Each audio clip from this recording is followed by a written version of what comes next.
راحت بھی ہے، سکون بھی ہے، اطمینان بھی ہے۔ نبی سرکار کا یہ مبارک شہر بھی ہے۔ مالک بے نیاز سرکار نے خالق و مالک کی بارگاہ بے کسمنہ کے اندر جناب محمد مصطفیٰ احمد مجتبی صلی اللہ علیہ وآلہ وسلم سرکار نے دعا مانگی، مولا جس طرح کے تو نے جناب ابراہیم خلیل اللہ علیہ السلام سرکار کے لیے مکہ المکرمہ کی سرزمین کو بہترین بنایا، پھلدار بنایا، بہترین نعمتوں سے نوازا گیا ہے، اور وہ بھی تیرا خلیل تھا، وہ بھی تیرا رسول تھا، میں بھی تیرا نبی اور رسول ہوں، اور میرے لیے اس مدینہ المنورہ کی سرزمین کو باغ بہار بنا دیجیے اور اسے خوبصورت بنا دیا جائے، اور اس کے اندر برکتیں ڈال دی جائیں، اور اس زمین کے اندر شفا رکھ دی جائے، اور اس کے اندر جو بھی آئے، جس وجہ سے آئے، جو مراد لے کر کے آئے،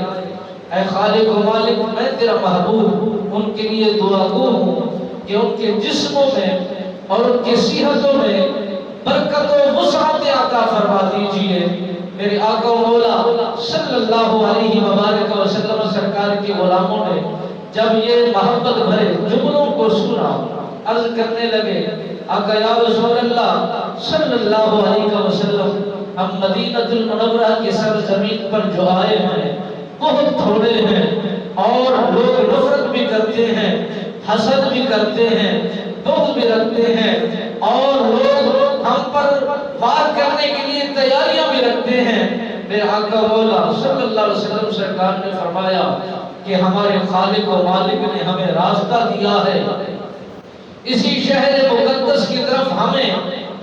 سفر کرنے کا اشارہ دیا ہے، اس میں برکت بھی ہے، حکمت بھی ہے، راز و نیاز بھی ہے، خدا کی مدد اور نصرت بھی ہے۔ آپ پریشان نہ ہو، آپ تکلیفوں میں مبتلا نہ ہو۔ یہ بیماریوں کا گھر تب تھا جب ہم نے قدم نہیں رکھا تھا، جب سے ہم نے اس شہر کے اندر اپنا سکہ راج کیا ہے۔ یہ بیماریوں کا گھر نہیں ہے، یہ سکون والا در ہے، اور جو بھی ایک جھلک میں اس جگہ کو، اس خطے کو اور اس زمین کے حصے کو دیکھے گا، اس کا بار بار یہ دل کہے گا کہ مدینہ منورہ کی سرزمین پر جو مٹھاس ہے، جو برکت ہے، جو رحمت ہے، جو عنایات ہو رہی ہے، جو فضول و فیوز و برکات کی برسات ہو رہی ہے، دن رات یہی چاہتا ہے دل کہ یہیں پر گزارا کیا جائے، یہیں پر قیام کیا جائے، یہیں پر بسیرا ہو جائے۔ میرے آقا و مولا صلی اللہ علیہ وآلہ وسلم سرکار کے غلاموں، شمع رسالت کے پروانوں، یہ بیماریوں کا گھر تھا۔ جو بھی اس جگہ پر آتا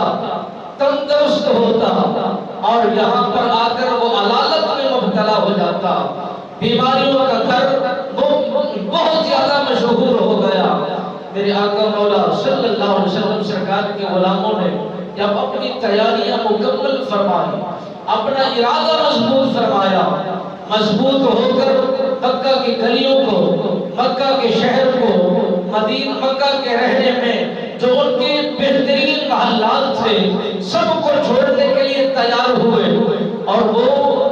اتنا پریشان کن ہوئے کہ ہم مکہ کو چھوڑ کر جائیں گے، مدینہ میں بسیرا کیسے ہوگا؟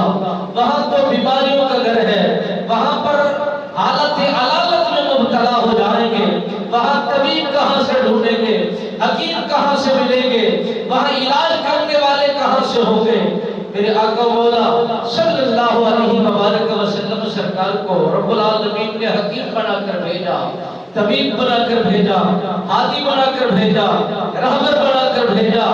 سپہ سالار بنا کر بھیجا۔